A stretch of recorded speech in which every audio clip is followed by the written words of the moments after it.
स्वागत अभिनंदन सभी साथियों का सिनेमा घर में। और आज सिनेमा घर में लेकर आई हूँ आपके लिए फिल्म तलाश। 1969 की एक हिंदी ड्रामा फिल्म तलाश। बहुत बहुत स्वागत सभी साथियों का। कीजिए स्वीकार अपनी दोस्त सीमा आर्य का प्यार भरा नमस्कार।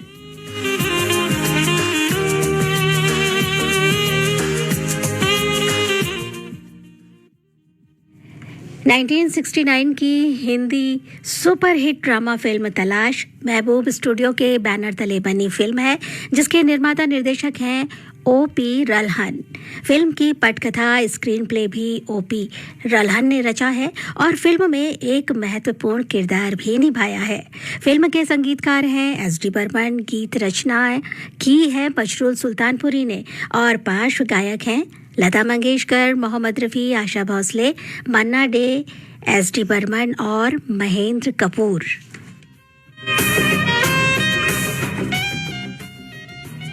और इस फिल्म की स्टार कास्ट में हैं राजेंद्र कुमार। राजकुमार की भूमिका में, जिन्हें प्यार से राजू कहते हैं, उनके साथी शर्मिला टैगोर, मधु और गौरी का किरदार निभा रही हैं। O.P. रल्हन लच्छू राजू का दोस्त है। बलराज साहनी, रंजीत रॉय जाने माने धनी हैं और मधु के पिता हैं। हेलन रीटा की भूमिका में है। सुलोचना राजकुमार उर्फ राजू की माँ है। मुमताज़ बेगम रानी बहन सुलोचना की सहेली हैं। सज्जन ने निभाई है अल्बर्ट रीटा के पिता की भूमिका। जीवन और मदनपुरी, जो कि जॉन और पीटर के किरदार निभा रहे हैं और अल्बर्ट के दोस्त हैं। और एक छोटी सी महत्वपूर्ण भूमिका में D.K. सप्रू, गौरी के पिता।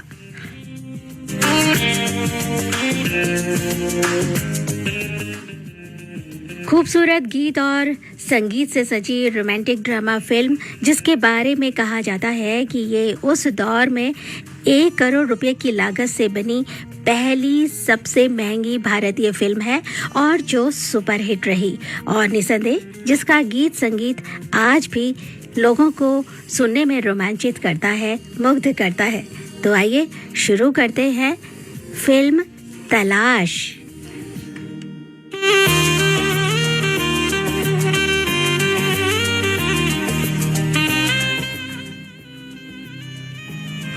फिल्म शुरू होती है कॉलेज के परिसर से, जहां BA का रिजल्ट निकला है और सभी छात्र अपना रिजल्ट देख रहे हैं। छात्रों की भीड़ में राजकुमार भी अपना रिजल्ट देख रहा है और सभी छात्रों से बधाई देते हुए कहते हैं, तुम हमेशा की तरह फर्स्ट क्लास फर्स्ट आए हो। और लेकिन खास बात यह है कि भाई इस बार तुम्हारा दोस्त लच्छू भी 7 साल बाद पास हो गया है। राजकुमार बड़ा खुश होता है, पूछता है लच्छू है कहाँ। दोस्त बताते हैं कि लच्छू कॉलेज के छत पर है और वो इस बात से बहुत खुश नहीं है। राजकुमार लच्छू के पास ऊपर कॉलेज की छत पर पहुंचता है। लच्छू, जो कि मस्त मौला स्वभाव का है और सिर्फ ये चाहता है कि कोई लड़की उसको पसंद कर ले और उससे उसकी शादी हो जाए, इसलिए अक्सर लड़कियों के आगे पीछे घूमा करता है और इसी वजह से कभी कभी मार पिटाई भी हो जाती है उसकी। अब जब राजकुमार लच्छू के पास जाता है, लच्छू राजकुमार को बधाई देता है और कहता है, तुम तो हमेशा से ही होनहार महत्वाकांक्षी लड़के हो और बड़े घर के हो, तुम्हें पैसे की भी कोई कमी नहीं है। तब राजकुमार कहता है कि इतने पैसे से काम नहीं चलेगा, मुझे बहुत सारा पैसा कमाना है। एक कार नहीं, बहुत सी कारें चाहिए, एक घर नहीं, बहुत सारे घर खरीदने हैं। और फिर कहता है, तू इतना दुखी क्यों है? इस बार 7 साल बाद तू पास हो गया है और तेरे पिता का भी इतना बड़ा कपड़ों का कारोबार है, किसी अच्छी लड़की से शादी कर और अपने पिता का कारोबार संभाल ले। पर लच्छू कहता है, सबसे बड़ा दुख तो यही है, जब तक फेल हो रहा था मेरे डैडी लड़की वालों से 3 लाख की डॉरी मांग रहे थे और अब जब BA पास हो गया हूँ तो अब तो शादी होना मुश्किल ही नहीं नामुमकिन है, क्योंकि अब तो लड़की क्या मुर्गी भी नहीं मिलेगी।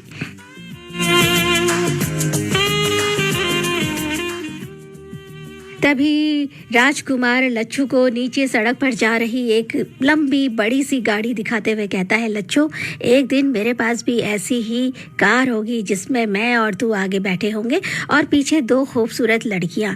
लच्छू सवाल करता है, दो लड़कियां? राजकुमार कहता है, हाँ, एक मेरी पत्नी और एक तेरी पत्नी। ये सुनकर लच्छू भावुक हो जाता है और राजकुमार को गले लगा लेता है। कहता है, यार, कभी मेरी दोस्ती मत तोड़ना। राजकुमार अपनी घड़ी देखता है और ये कहते हुए वहाँ से निकल जाता है कि मेरी 5 बजे की ट्रेन है, मैं माँ से मिलने घर जा रहा हूँ। राजकुमार खुशी खुशी घर पहुँचता है, पर माँ घर में नहीं है। वो अपनी नौकरानी से पूछता है, माँ कहाँ गई है? वो बताती है, सामने वाले घर में रानी दीदी के पास गई हुई है। रानी दीदी एक अमीर औरत है और मुमताज़ बेगम इस किरदार को निभा रही हैं। राजकुमार माँ से मिलने की जल्दी में रानी मौसी के घर चला जाता है और जैसे ही बाहर पहुँचता है तो माँ और रानी मौसी की बातचीत सुन लेता है। रानी मौसी के घर में माँ छुप छुप कर सिलाई का काम करती है। रानी उसे कहती है कि अब ये काम बंद करो, बाकी का कल कर लेना। लेकिन माँ कहती है कि मैं इतनी मेहनत इसलिए कर रही हूँ क्योंकि राजू के सामने ये काम नहीं कर सकती और राजू कल आ रहा है। सुलोचना की ये बातें सुनकर रानी मौसी कहती है कि तुमने बहुत मेहनत करके अपने बेटे को पढ़ाया लिखाया है, तुम धन्य हो। तब सुलोचना कहती है कि धन्य तो तुम हो जो मेरी इतनी मदद कर रही हो। राजू के पिता के जाने के बाद सारा पैसा ख़त्म हो गया था और फिर तुमने मेरी हवेली को गिरवी रखकर मेरी मदद ना की होती तो मैं राजू की इतनी पढ़ाई का खर्च कैसे संभालती और कैसे उसे पढ़ा लिखा कर बड़ा करती। तुमने मेरी सिर्फ मदद ही नहीं की है बल्कि मेरा भेद भी छुपा के रखता है। तब रानी कहती है कि ये तो तुम्हारी जिद थी, वरना मैं तो तुम्हें वैसे भी बस पैसे देने के लिए तैयार थी। तब सुलोचना कहती है, भगवान ने 2 हाथ काम करने के लिए दिए हैं, अगर ये हाथ एक बार फैल जाए तो हमेशा फैला ही रहता है और माँ बाप का किया हुआ औलाद के सामने आता है। अगर कहीं राजू का हाथ भी किसी के आगे फैल जाता तो मैं ज़िंदगी भर के लिए अपने आप को माफ़ न कर पाती और मेरी ज़िंदगी भर की तपस्या बर्बाद हो जाती। रानी कहती है, किसी को पता नहीं चलता पर तुम्हारे मन में न जाने क्या है। तब सुलोचना उसे कहती है कि किसी को पता लगे या ना लगे बहन, आत्मा को तो पता रहता है। चांद और सूरज को ग्रहण लग जाए तो खत्म हो जाता है, पर आत्मा को लगा ग्रहण कभी खत्म नहीं होता। माँ की ये बातें सुनकर बाहर खड़े राजू की आंखों से आंसू बहने लगते हैं और वो चुपचाप वहाँ से अपने घर वापस लौट आता है।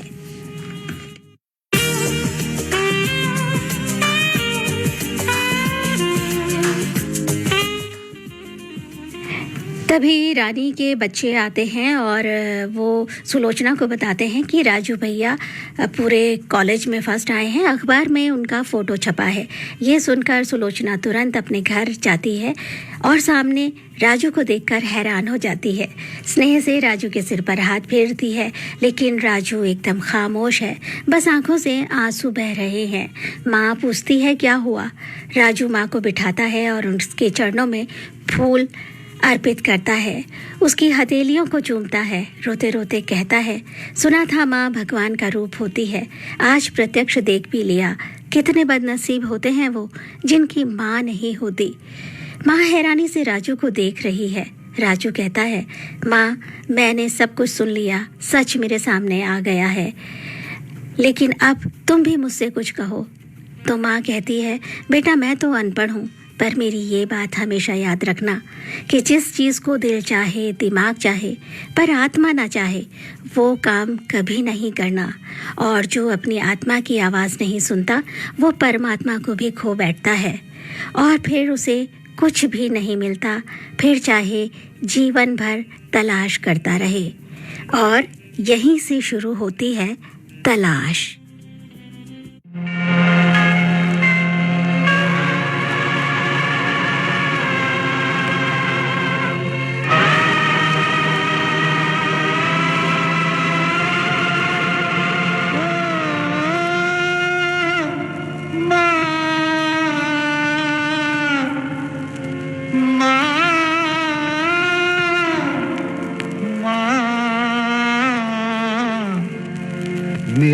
दुनिया है माँ तेरे आंचल में, मेरी दुनिया है माँ तेरे आंचल में।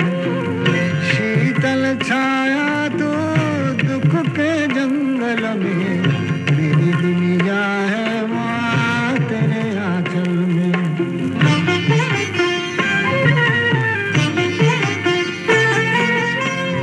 ओ मेरी राहों के दिए तेरी दो अखियाँ, तेरी दो अखियाँ।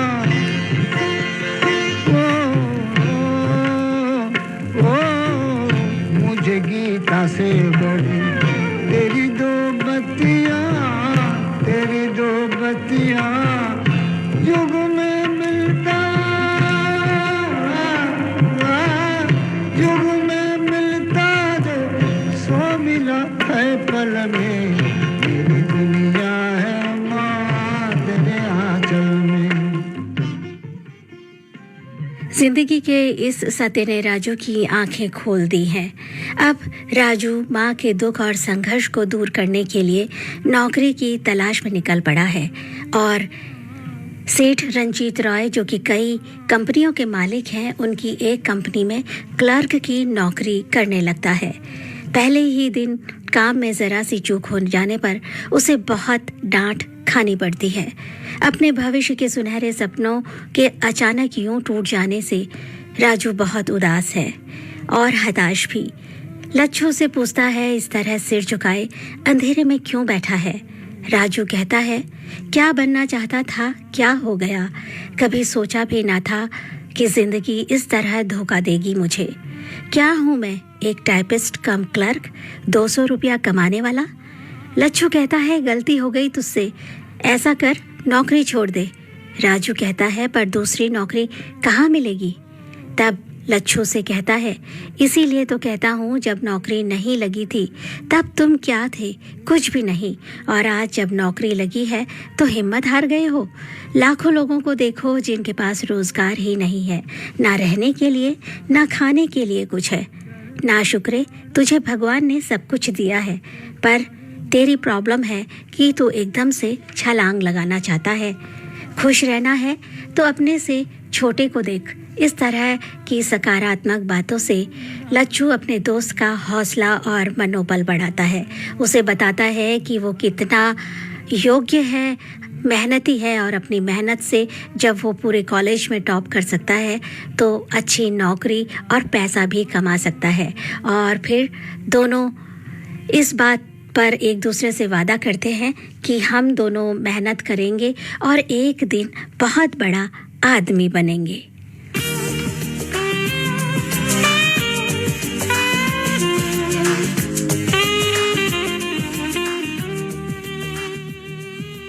अब राजू बहुत मन लगाकर काम करता है। देर रात तक ऑफिस में बैठकर सारा काम निपटाता है। उधर लच्छू भी अपने पिता के कारोबार में, जिनका कपड़ों का एक शोरूम है, उसमें जाकर उस कामकाज को खुद संभालता है। उसके इस बदले स्वरूप को देखकर उसके पिता भी बहुत खुश हैं और अपने दोस्त से कहते हैं कि मेरा बेटा बड़ा समझदार और कारोबारी हो गया है। एक दिन राजू ऑफिस में देर रात तक बैठकर अपने सारे लेटर्स टाइप कर रहा है कि मालिक रंजीत रॉय घर जाने के लिए ऑफिस से निकलते हैं तो देखते हैं कि सारा ऑफिस खाली है, लेकिन एक शख्स जो कि राजकुमार है काम कर रहा है। वो राजू के पास आते हैं और पूछते हैं, सब लोग चले गए हैं और तुम अभी तक काम कर रहे हो? राजू कहता है, थोड़ा काम बचा है। रंजीत राय कहते हैं, कल कर लेना। राजू कहता है, आज का काम कल करूँगा तो कल का काम कब करूँगा? ये सुनकर रंजीत राय राजू से प्रभावित होते हैं और उसके जवाब को सुनकर हंसने लगते हैं। तभी राजकुमार कहता है, आप भी तो अभी तक काम कर रहे हैं। रंजीत राय कहते हैं, मैं इस कंपनी का मालिक हूँ, अगर मैं ही काम नहीं करूँगा तो दूसरों से कराऊँगा कैसे? पर तुम तो ये कहकर अपनी बात अधूरी छोड़ देते हैं। तब राजकुमार कहता है, शायद मैं आप बनना चाहता हूँ। ओह गुड, ये कहकर रंजीत रॉय वहाँ से चले जाते हैं, लेकिन जाते जाते अपना पर्स पॉकेट से वहीं गिरा जाते हैं। जैसे ही राजू ऑफिस से घर जाने के लिए निकल रहा होता है। सामने देखता है कि रंजीत रॉय का पर्स नीचे गिरा हुआ है। वो उसे उठाता है और दौड़कर बाहर जाता है।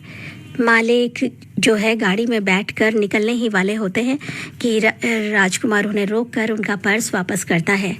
रंजीत रॉय राजकुमार की मेहनत और ईमानदारी से प्रभावित होकर उसका प्रमोशन कर देते हैं। अब उसे अपना एक ऑफिस मिल गया है, कैबिन मिल गया है, जहाँ पे सारी सुविधाएं, टेलीफोन, चपरासी वगैरह सब कुछ मिला है। पिछले कई दिनों से राजकुमार काम में बहुत व्यस्त रहा है और आज रंजीत रॉय उसके काम की तारीफ करते हुए कहते हैं कि तुमने बड़ी मेहनत करी है और कई काम तुमने इतने अच्छे तरीके से किए गए हैं कि कंपनी को बड़ा फ़ायदा हुआ है। इसलिए मैं चाहता हूँ कि तुम थोड़े दिनों के लिए कहीं छुट्टी में घूम फिर आओ। शाम को राजकुमार ऑफिस से बाहर टैक्सी का इंतजार कर रहा है कि एक कार आकर रुकती है और उसमें बैठा व्यक्ति जो अपने काम के सिलसिले में उससे ऑफिस में मिलने आया था, राजू को अपनी कार में लिफ्ट देता है और कहता है, मैं आपको छोड़ दूंगा जहां जाना है। राजू कार में बैठता है तो वो आदमी कहता है, आप इतनी मेहनत करते हैं और आपके पास कार भी नहीं है, और हंसते हंसते कहता है, कोई बात नहीं, हो जाएगी। और उसके हाथ में 10,000 का एक पैकेट रखते हुए कहता है, सिर्फ एक दस्तखत के लिए श्यामलाल का टेंडर मुझे दिला दीजिए, फिर आपके पास कार ही कार होंगी। राजू के कान में माँ की सीख गूंजने लगती है, जिस काम को आत्मा गवाही ना दे कभी ना करना। राजू गुस्से से गाड़ी रुकवाता है और बीच रास्ते में उतर जाता है। उधर दूसरी तरफ लच्छू, जो हमेशा लड़कियों के पीछे पीछे घूमा करता था, अब दिल लगाकर अपने डैडी के कपड़ों का कारोबार संभाल रहा है। शोरूम में एक खूबसूरत मॉडर्न सी लड़की हेलन आती है और मैनेजर को डांट कर कहती है कि मैंने अपनी ड्रेस तैयार करने का ऑर्डर दिया था और अभी तक तैयार नहीं हुई। मेरे डांस का शो है, मैं क्या पहनूंगी। तब लच्छू उसके पास आता है और कहता है कि कई दूसरी ड्रेसेस भी बहुत अच्छी हैं और तैयार हैं, आप उन्हें ट्राई करके देख लें और उनमें से कोई एक सेलेक्ट कर लें। और उसे कई ड्रेस ट्राई करवाता है। तभी मैनेजर उसे बुलाता है, सेठ जी। लड़की हैरानी से पूछती है, तुम इस शोरूम के मालिक हो? लच्छू कहता है, मैं नहीं, मेरा बाप है। लच्छू को वो लड़की बहुत अच्छी लगती है और वो लड़की भी अपनी ड्रेसेस वगैरह पैक करा करके लच्छू की तरफ प्यार भरी नज़र डालती है और यू आर वेरी स्वीट कहकर चली जाती है। लच्छू उसके इन शब्दों से इतना प्रभावित है और उन्हें बार बार सोच कर बेहोश हो जाता है। उसके डैडी घबरा कर डॉक्टर को बुलाते हैं। डॉक्टर कहता है, चिंता की कोई बात नहीं, दरअसल काम का बहुत ज़्यादा बोझ होने से स्ट्रेस हो गया है। ऐसा कीजिए, थोड़े दिनों के लिए इन्हें आबो हवा चेंज करने के लिए कहीं बाहर भेज दीजिए। तभी राजकुमार लच्छू के शोरूम में पहुंचता है और देखता है लच्छू ज़मीन में बेहोश पड़ा है और डॉक्टर आया हुआ है। राजू भी घबरा जाता है और उसे झंझोड़ते हुए कहता है, क्या हुआ है इसे? डैडी बताते हैं, राजू, डॉक्टर ने इसे हवा पानी बदली करने के लिए बाहर ले जाने को कहा है। राजू कहता है, आप चिंता ना करें, मैं इसे अपने साथ ले जाऊंगा। और अब दोनों दोस्त कश्मीर जाने के लिए प्लेन पर सवार हो रहे हैं। अपनी सीट देखते देखते लच्छू खुशी से झूम उठता है। उसकी बगल वाली सीट में वही खूबसूरत लड़की हेलन, जिसका नाम रीटा है, बैठी है। लच्छू उसकी खूबसूरती की खूब तारीफ करता है और अपने प्यार का इजहार करते करते उसके कदमों में झुक जाता है। दूसरी सीट पर बैठा राजू उसकी ये हरकतें देखता है और उसे डांटते हुए कहता है, ये क्या कर रहा है? वो लड़की पूछती है, ये कौन है? लच्छू कहता है, राजकुमार।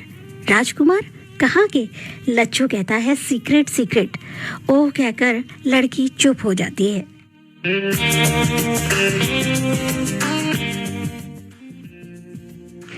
और संयोग है कि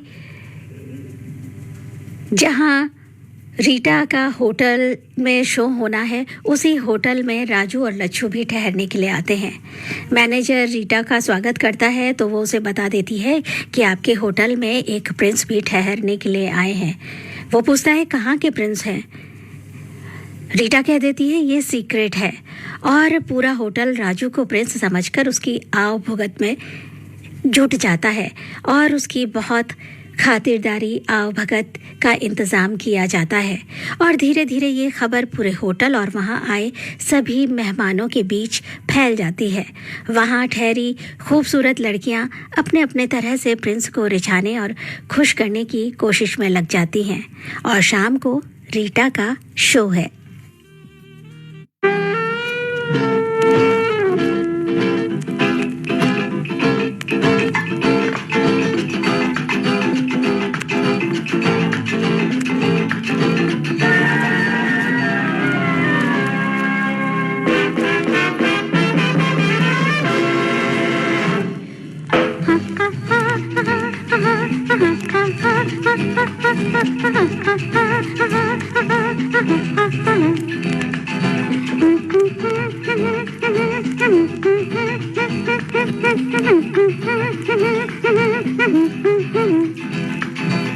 हाय हैंडसम,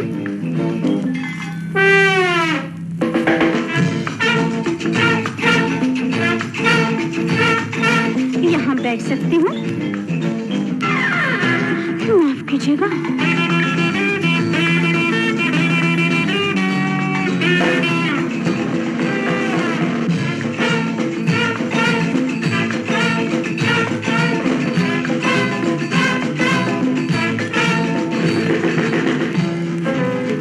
हाय प्रिंस, अकेले हो?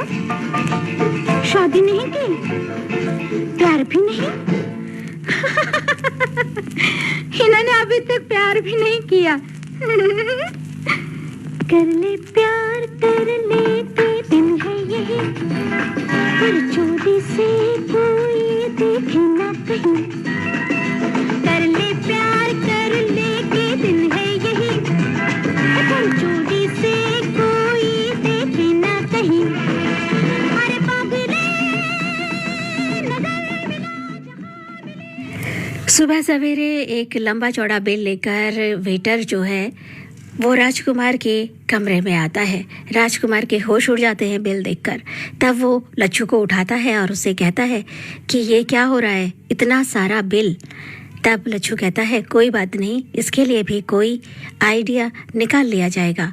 और लच्छू रात को डिनर में अपने सूप में एक कॉकरोच डाल देता है और मैनेजर को बुलाकर हल्ला मचाने लगता है और कहता है कि अगर मैं ये सबको बता दूंगा तो तुम्हारा होटल आज ही खाली हो जाएगा। प्रिंस आए हुए हैं और सबको पता चलेगा कि तुम्हारे वहाँ होटल का कैसा मैनेजमेंट है। मैनेजर उसके हाथ जोड़ता है और उसे चुप रहने के लिए कहता है। वो कहता है मेरे खाने में ये कॉकरोच निकला है और इस वजह से मैं बीमार भी हो सकता था, और बहुत उल्टी करने की एक्टिंग करने लगता है। मैनेजर उसे 5,000 रुपये देकर चुप रहने को कहता है और साथ ही लच्छू कहता है कि मेरा जो भी बिल आएगा उसमें 15% का डिस्काउंट चाहिए मुझे। मैनेजर तैयार हो जाता है। अब लच्छू के पास इतने सारे पैसे देखकर राजू पूछता है इतने पैसे कहाँ से आए हैं। लच्छू झूठ बोल देता है डैडी ने भेजे हैं। राजू वो पैसे खुद रख लेता है और कहता है वाकई डैडी अच्छे हैं तुम्हारे, और वहाँ से चला जाता है। दूसरे दिन होटल के बाहर बहुत सारे घोड़े आए हुए हैं। राजकुमार भी घुड़सवारी करने के लिए जंगल में जा रहे हैं और उनके साथ खूबसूरत लड़कियों का समूह जिसमें नादिरा, तबस्सुम, डेज़ी रानी और भी बहुत सी लड़कियां हैं जा रही हैं। जैसे ही राजकुमार घोड़े पर सवार होते हैं, घोड़ा दौड़ पड़ता है और जंगल में दूर निकल जाता है। काफ़ी कोशिश करने पर भी घोड़ा काबू में नहीं आता और राजकुमार घोड़े से गिरकर पहाड़ी पर नीचे लुढ़क जाता है। उसी जगह पर 2 फोटोग्राफर एक ग्रामीण लड़की शर्मिला टैगोर की तस्वीरें खींच रहे होते हैं।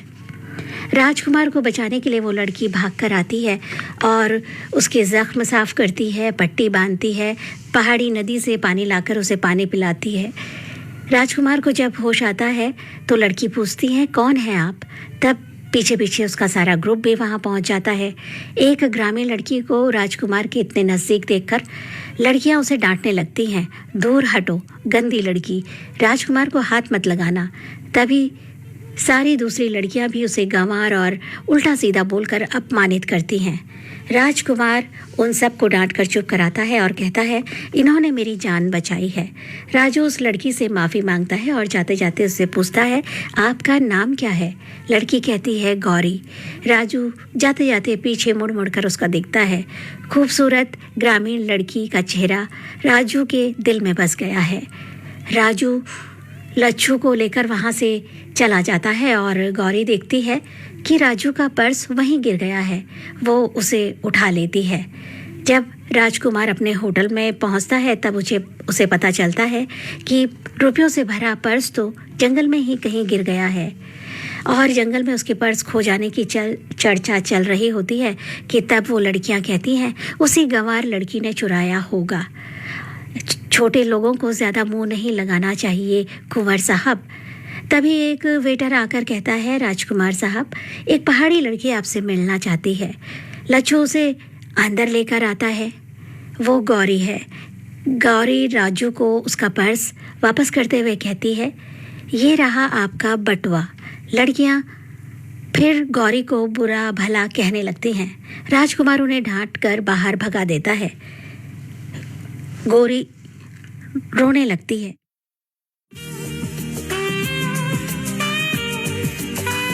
राजू हैरान हो जाता है, कहता है, आप क्यों रो रही हैं?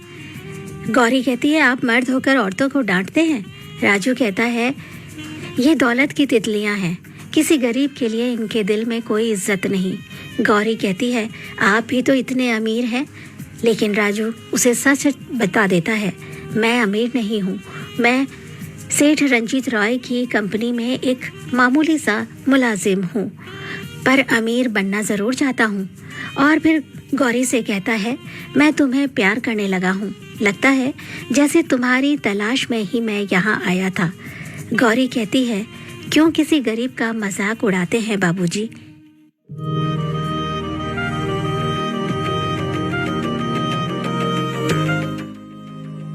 और ये कहकर कमरे से भाग जाती है। एक तरफ लच्छू और रीटा की प्रेम कहानी भी धीरे धीरे आगे बढ़ रही है, उधर राजू और गौरी भी एक दूसरे के प्रति अपना प्रेम स्वीकार करते हैं। पलकों के पीछे से क्या तुमने कह डाला, फिर से तो फरमाना। नैनों ने सपनों की महफिल सजाई है, तुम भी जरूर आना। पलकों के पीछे से क्या तुमने कह डाला, फिर से तो फरमाना।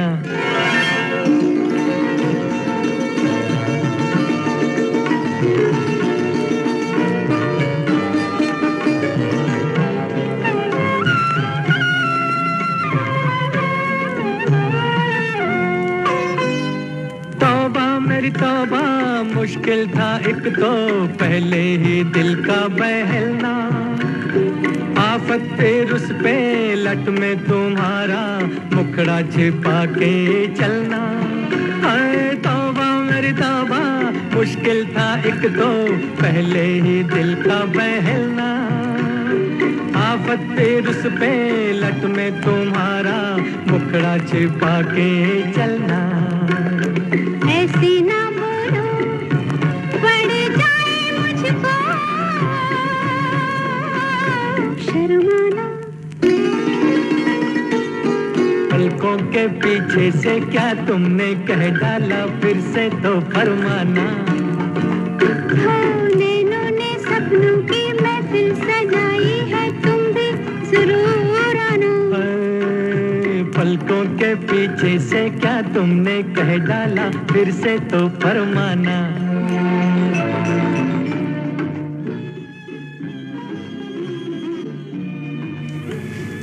गौरी और राजू एक दूसरे में खोए खोए उस पहाड़ी पर पहुंच जाते हैं जहां कोई भी नहीं आता जाता। तभी चलते चलते राजकुमार गिरने वाला होता है कि गौरी उसे अपनी तरफ खींच लेती है। राजू कहता है, एक बार फिर तुमने मेरी जान बचाई है। गौरी उसे एक कहानी सुनाती है। कहती है, गांव की एक लड़की एक परदेसी से प्यार कर बैठी। वो परदेसी पूर्णमासी को आने का वादा करके चला गया था और दोबारा लौटा ही नहीं। और उस लड़की ने इस पहाड़ी से कूदकर अपनी जान दे दी। तब से यहाँ कोई नहीं आता, सिर्फ प्रेमी ही आते हैं। तुम तो लौट आओगे ना बाबूजी? नहीं तो मैं। उसकी बात पूरी होने से पहले ही राजू उसके मुंह में अपना हाथ रख देता है और राजू यहाँ सिगरेट सुलगाता है तो गौरी उसे रोक देती है और उसकी सिगरेट को फेंक देती है।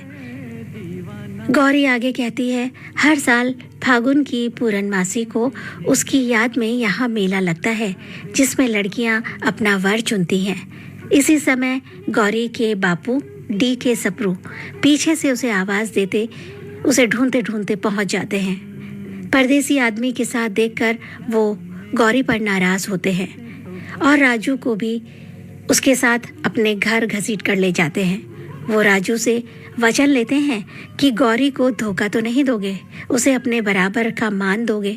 और राजू अपनी माँ की सौगंध उठाकर गौरी के पिता को वचन देता है कि माँ की आज्ञा लेकर मैं फागुन की पूर्णमासी के दिन गौरी से ब्याह करने ज़रूर आऊँगा।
दूसरी तरफ रीटा भी लच्छू को अपने डैडी से मिलवाती है। लच्छू उनसे कहता है कि मैं रीटा से शादी करना चाहता हूँ, पर रीटा के डैडी साफ मना कर देते हैं कि ये शादी कभी नहीं हो सकती। तब रीटा गुस्सा हो जाती है और अपने डैडी से कहती है कि आपने लाचो की इंसल्ट क्यों की है।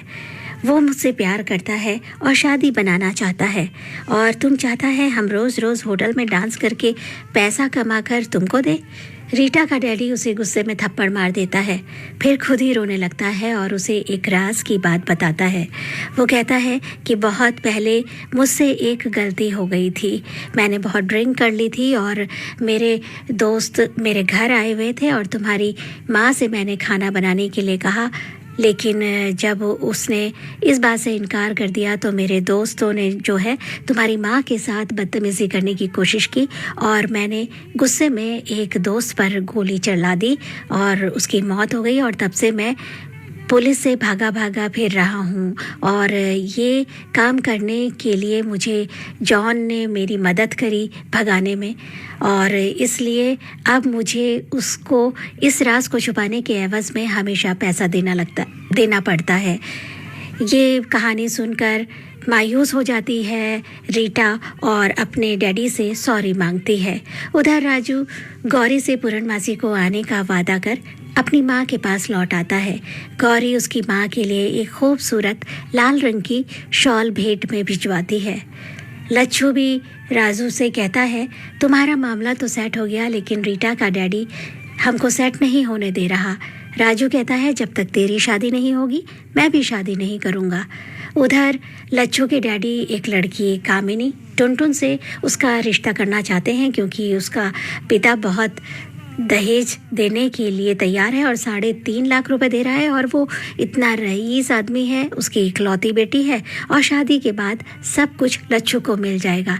लेकिन कामिनी को देखकर ही लच्छू भाग जाता है, शादी से मना कर देता है। अब इधर छुट्टियों को बिताकर राजू वापस ऑफिस आया है। देखता है उसकी सीट पर कोई और आदमी बैठा हुआ है। वो आदमी उससे कहता है, बॉस के पास जाओ, वो तुमसे बहुत नाराज़ है।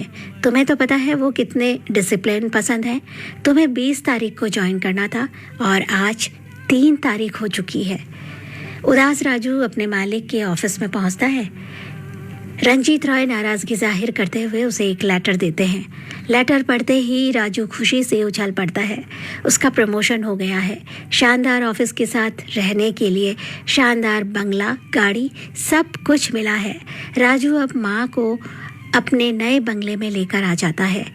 राजू के मालिक उसके घर आते हैं और राजू और उसकी माँ से मिलते हैं और उन्हें अपने घर एक पार्टी में आने का निमंत्रण भी देते हैं और बताते हैं कि उनकी बेटी मधु शर्मिला टैगोर विदेश से पढ़ाई कर कर लौटी है, इसलिए इस खुशी में मैंने एक पार्टी रखी है। जैसे ही राजू जो है मधु को देखता है पार्टी में, वो देखकर हैरान हो जाता है और बहुत असहज महसूस करता है। पसीने पसीने हो जाता है। शहर के सभी बड़े लोग पार्टी में आए हैं, जाने माने शास्त्रीय गायक और नृत्यांगना भी।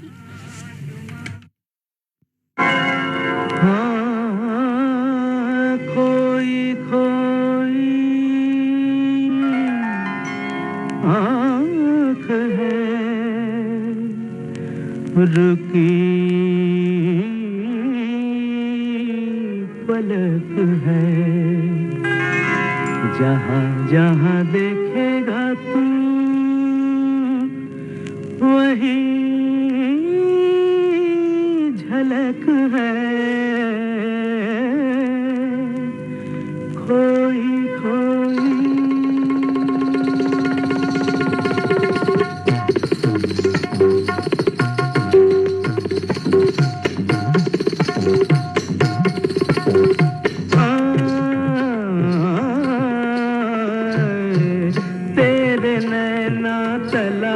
कर जिसे वो है तुझ में कहीं दीवाने, तेरे नैना तलाश कर जिसे वो है तुझ में कहीं दीवाने, तेरे नैना।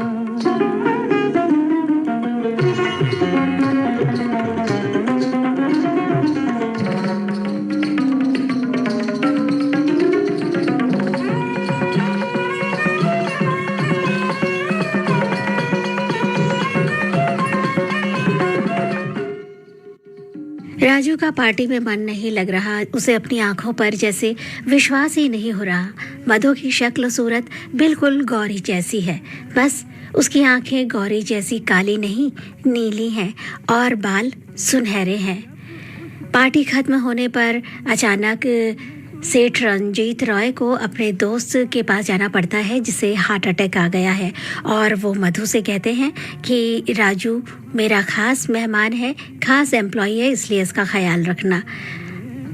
राजू इतना हैरान और परेशान है और अपनी ही उधेड़-बुन में लगा हुआ है, जबकि मधु राजू के करीब आने की कोशिश करती है, उसे सिगरेट ऑफर करती है, कहती है आप तो बहुत ही कम बोलते हैं।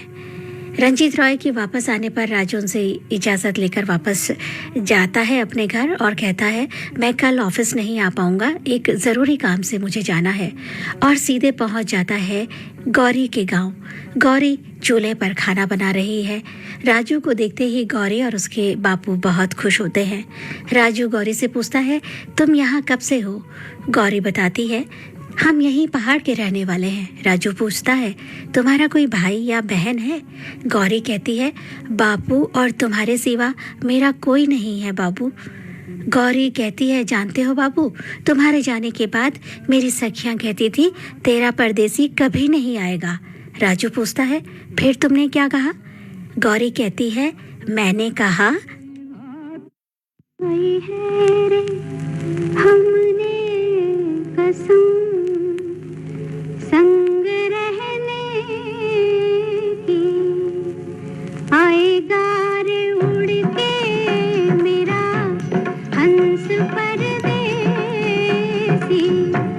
खाई है रे हमने कसम संग रहने की, आएगा रे उड़ के मेरा हंस परदेसी।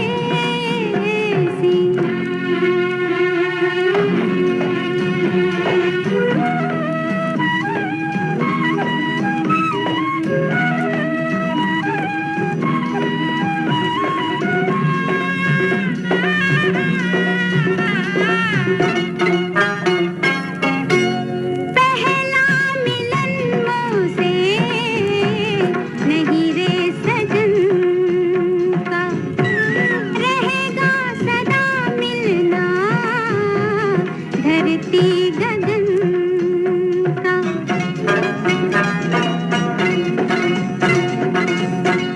पहला मिलन मोसे नहीं रे सजन का, रहेगा सदा मिलना धरती गगन का। युग से वो है मेरा, युग से वो है मेरा, मैं उसकी रे खाई है रे हमने कसम संग रहने की, आएगा रे उड़ के मेरा हंस परदेसी।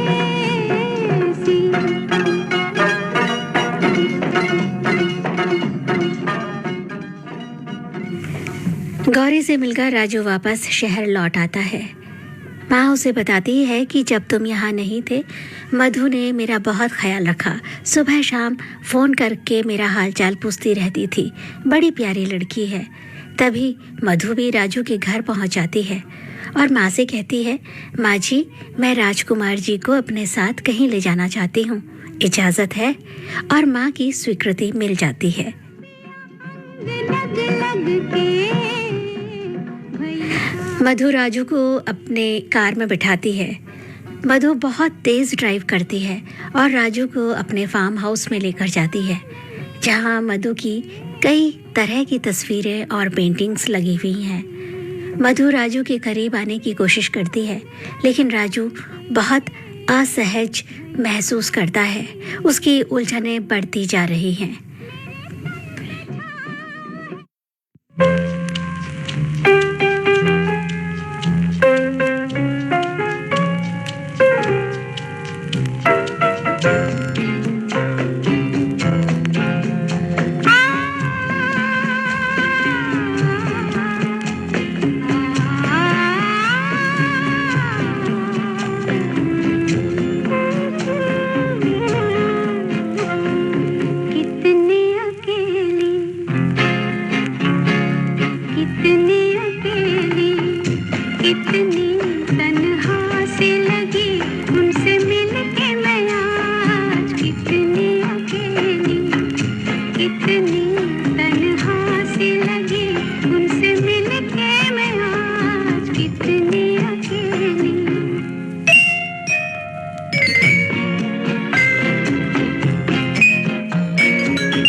दूसरी तरफ रीटा अपने पिता की आप बीती सुनने के बाद से बहुत मजबूर है और होटल में डांस करके पैसा कमाना जारी रखती है। मेरा क्या सनम, मेरी खुशी है तुम्हारी। अरे हंसते हो जब तुम, मुस्कुराती हूँ मैं। अरे पीते हो जब तुम, डगमगाती हूँ मैं।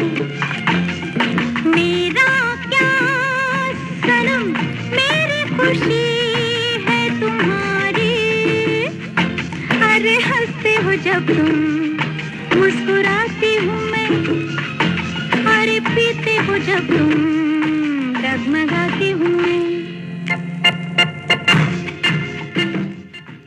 लच्छू को रीटा से सच्चा प्यार हो गया है और वो उससे शादी करना चाहता है, पर रीटा उसे रोते रोते बताती है कि हमारी शादी नहीं हो सकती है, मैं बहुत ट्रबल में हूँ। लच्छू पूछता है कि क्या बात है।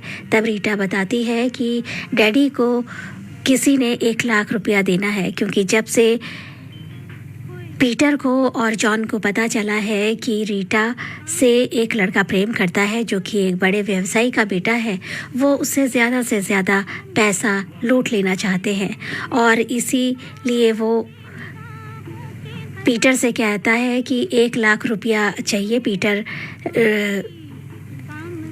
रीटा के डैडी से कहता है कि तुम 1 लाख रुपए का इंतज़ाम करो और जब उसका डैडी कहता है कि 1 लाख रुपया कहाँ से एकदम से आएगा, लेकिन रीटा रोकर जब ये कहानी लच्छू को सुनाती है तो लच्छू उसके लिए 1 लाख रुपया लेकर के आ जाता है अपने घर से। और इस तरह जो पीटर है मदनपुरी, वो 1 लाख रुपया भी रख लेता है और वहाँ से रीटा को भी अगवा करके एक सुनसान घर में बंद कर देता है।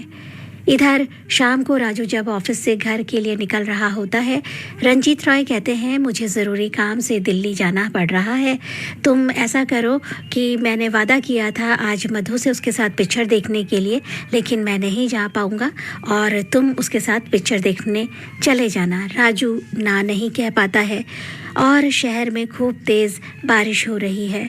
राजू की माँ की तबीयत घर में बहुत ख़राब है। बार बार वो नौकर रामदास से राजू के आने के बारे में पूछती हैं। उधर राजू मधु को घर छोड़कर पिक्चर देखने के बाद घर आता है तो इतनी तेज़ बारिश में मधु उसे घर जाने से मना करती है और कहती है कि थोड़ी देर रुक जाओ, जब बारिश रुक जाएगी तब चले जाना।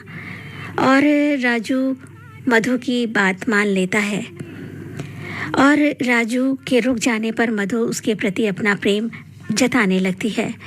राजू भी उसकी तरफ खिंचा जा रहा है। मधु उसके करीब आती है कि अचानक राजू चौंक जाता है, उसे गौरी की याद आ जाती है। उधर मधु को भी राजू के व्यवहार से थोड़ी आहत होती है और रोने लगती है। वो अपने घर के लिए वहाँ से निकल जाता है और जब घर पहुँचता है तो उस पर दुखों का पहाड़ टूट पड़ता है। पता चलता है माँ दुनिया छोड़कर चली गई है। राजू माँ के चरणों से लिपटकर फूट फूट कर रोता है, कहता है माँ मुझे बहुत दुख है इस बात का कि तुझे कैसे पता चला कि मैं अपनी आत्मा की आवाज़ को अनदेखा अनसुना कर रहा था और उसकी सज़ा तुमने भोगी। युग में मिलता जो सो मिला है पल में, मेरी दुनिया है माँ तेरे आंचल में।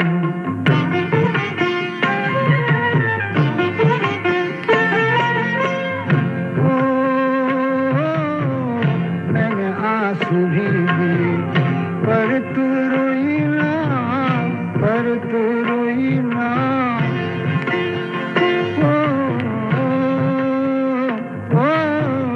मेरी निंदिया के लिए बरसों सोई ना, बरसों सोई ना। ममता गाती ममता गाती रही गम की हलचल में, मेरी दुनिया है माँ। राजू बहुत टूट चुका है और आत्मग्लानि से भी भरा हुआ है। मधु उसे बहुत समझाती है, शोक प्रकट करने आती है और उसे समझाने की बहुत कोशिश करती है, लेकिन राजू का दुख किसी तरह कम नहीं होता। तब मधु राजू से कहती है, मैं कुछ दिनों से देख रही हूँ कि आप मुझसे दूर दूर रहते हैं, मुझे नज़रअंदाज करते हैं और मैंने सुना है कि आप यहाँ से कहीं बाहर जा रहे हैं। राजू मधु को सच सच बता देता है कि मैं किसी एक गांव की लड़की से प्यार करता हूँ जिसकी शक्ल बिल्कुल तुमसे मिलती जुलती है और उससे मैं शादी का वादा कर चुका हूँ और पूर्णमासी के दिन हम दोनों एक हो जाएंगे। मधु ये सुनकर रोते रोते वहाँ से चली जाती है। दूसरी तरफ लच्छू भी इस जगह का पता लगा लेता है जहाँ पीटर ने रीटा को अगवा करके रखा है। जब मधु घर पहुंचती है, रंजीत राय मधु को रोते हुए देखते हैं तो बहुत दुखी होते हैं और सोने चांदी और हीरे जवाहरात रुपयों से भरे हुए कई सूटकेस लेकर राजू के घर पहुंचते हैं और उसके आगे दौलत का ढेर लगा देते हैं और कहते हैं, मेरी मधु इकलौती बेटी है, मैं उसकी आंखों में आंसू नहीं दे सकता। बड़े लाड़ प्यार से मैंने उसे पाला है, जिसने उसे जज्बाती और ज़िद्दी बना दिया है। अगर तुमसे उसकी शादी नहीं हुई तो वो मर जाएगी। मेरी सारी दौलत ले लो, लेकिन मेरी बच्ची की खुशी दे दो। पर राजकुमार साफ इनकार कर देता है और उन्हें बता देता है कि मैं एक गरीब पहाड़ी लड़की से शादी का वादा कर चुका हूँ। तब रंजीत राय गुस्से में आ जाते हैं और उसे कागज़ दिखाते हुए कहते हैं कि अगर तुमने मधु से शादी नहीं करी तो ये सारा मकान, रुपया, पैसा और जो कुछ भी तुम्हें हासिल है 1 मिनट में तुमसे छिन जाएगा, तुम सड़क पर आ जाओगे। तभी लच्छू के डैडी भी वहाँ पहुँच जाते हैं और कहते हैं कि आपको शर्म नहीं आती, इतने बड़े आदमी होकर आप किसी की आत्मा को ख़रीदना चाहते हैं। और तीनों वहाँ से निकल जाते हैं। रीटा के घर जाते हैं तो पता चलता है कि रीटा को तो अगवा कर लिया गया है। पीटर उसे ले गया है और उससे अब वो पैसे के साथ साथ शादी भी करना चाहता है। लच्छू को पीटर के ठिकाने का पता है, इसलिए तीनों वहाँ जाकर उसे बचाने की कोशिश करते हैं और रीटा को किसी तरह बचा लेते हैं। तभी पुलिस भी आ जाती है और वहाँ रीटा का डैडी ये देखकर हैरान हो जाता है कि जॉन और पीटर जो उससे इतने सालों तक रुपया ऐंठ रहे थे, तो जॉन जिसकी मौत के इल्ज़ाम में वो भागा भागा फिर रहा था, वो ज़िंदा है और दोनों ने मिलकर एक गैंग बना लिया है और वो लोगों को ब्लैकमेल करके इस तरह लूटते हैं जिनकी तलाश पुलिस को भी है। उसको बहुत राहत मिलती है जॉन को जीवित देखकर और इस तरह रीटा अपने डैडी के साथ सुरक्षित बच जाती है और पुलिस उन बदमाशों को लेकर चली जाती है। अब राजू को गांव पहुंचने की भी जल्दी है क्योंकि आज पूर्णमासी का दिन है और अगर वो आज नहीं पहुंचा तो गौरी अपनी जान दे देगी। और इस तरह से जब वो एयरपोर्ट पहुंचता है उसे कोई टिकट नहीं मिलती। तभी वहाँ एक सरदार जी ये बातें सुनते हैं कि किसी की ज़िंदगी और मौत का सवाल है, तो वो अपनी टिकट राजू को दे देते हैं और राजू उस टिकट पर कश्मीर के उस गांव में पहुंच जाता है जहां गौरी है। उधर राजू के समय पर ना पहुंचने पर गौरी राजू का इंतज़ार करते करते उस पहाड़ी की ओर चली जाती है जहां दोनों ने कसम खाई थी। उस पहाड़ी पर भागते भागते राजू भी पहुंचता है और देखता है कि गौरी उसी पहाड़ी की तरफ भागे जा रही है जहां उसने कहा था कि उसके ना आने पर वो जान दे देगी। वो पुकारता है, गौरी गौरी मैं आ गया हूँ। गौरी तक आवाज़ पहुँचती है और वो मुड़कर देखती है तो बहुत खुश होती है और वापस आकर राजू के गले लग जाती है। और इसी प्रक्रिया में उसके नकली काले बाल की विग राजू के हाथों में आ जाती है। राजू हैरानी से उसे देखता रह जाता है। गौरी मुस्कुराते हुए उसे सारा सच बता देती है। कहती है, तुम जीत गए। राजू पूछता है, आखिर तुमने मेरे साथ ये स्वांग क्यों किया? मधु कहती है, सच्चा प्यार पाने के लिए। मुझे डर था मेरी अपार दौलत की वजह से मुझे सच्चा प्यार, सच्चा साथी नहीं मिलेगा। राजू पूछता है, लेकिन तुम ये कैसे करती थी कि एक समय में यहाँ और वहाँ दोनों जगह होती थी, और तुम्हारी वो नीली आंखें? तब हंसते हुए मधु कहती है, जब तुम घोड़े से गिरे थे मैं वहाँ अपनी फ़ोटोज़ खिंचवा रही थी। फिर जब तुमने मुझे सच सच बता दिया था कि तुम राजकुमार नहीं, एक कंपनी में मेरे डैडी के साधारण मुलाजिम हो, मैंने डैडी को बताया और मेरे डैडी ने भी मेरा साथ दिया। मुझे माफ़ कर दो, तुम और तुम्हारा प्यार अनमोल है। इसे पाने के लिए ही मैंने ये नाटक रचा। और जहाँ तक नीली आंखों की बात है, बालों की तरह वो भी नकली थी। और तुम तो जानते हो हमारा खुद का प्लेन है, इसलिए दिल्ली और यहाँ आने जाने में मुझे क्या देर लगती।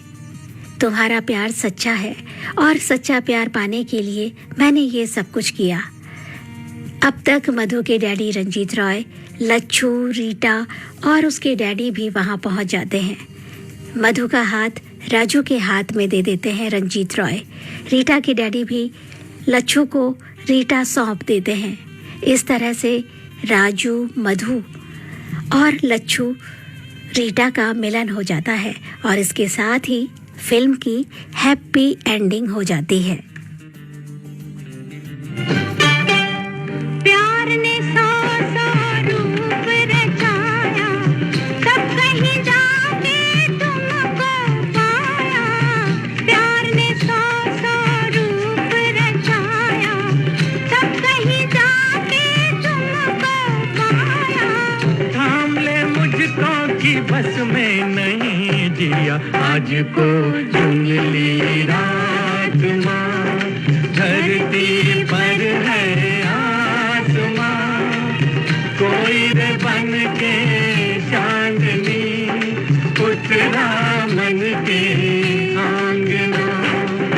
चंदा रे तू जाना जा, आज को चुन ली रात माँ।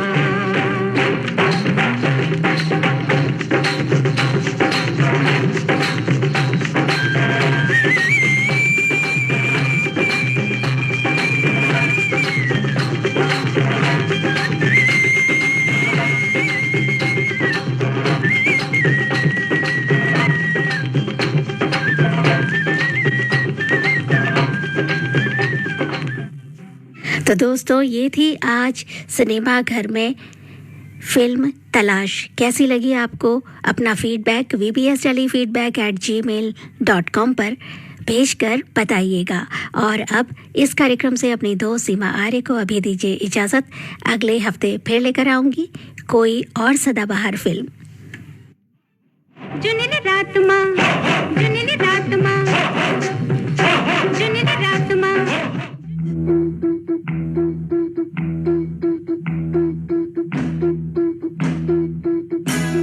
अरे ओ सांबा, कितना इनाम रखे हैं सरकार हम पर? पूरे 50,000। सुना, पूरे 50,000। और ये इनाम इसलिए है कि यहाँ से 50-50 कोस दूर गांव, जब बच्चा रात को रोता है तो माँ कहती है, बेटे सो जा, सो जा, नहीं तो गब्बर सिंह आ जाएगा। जली को आग कहते हैं, बुझी को राख कहते हैं, जिस राख से बारूद बने उसे विश्वनाथ कहते हैं।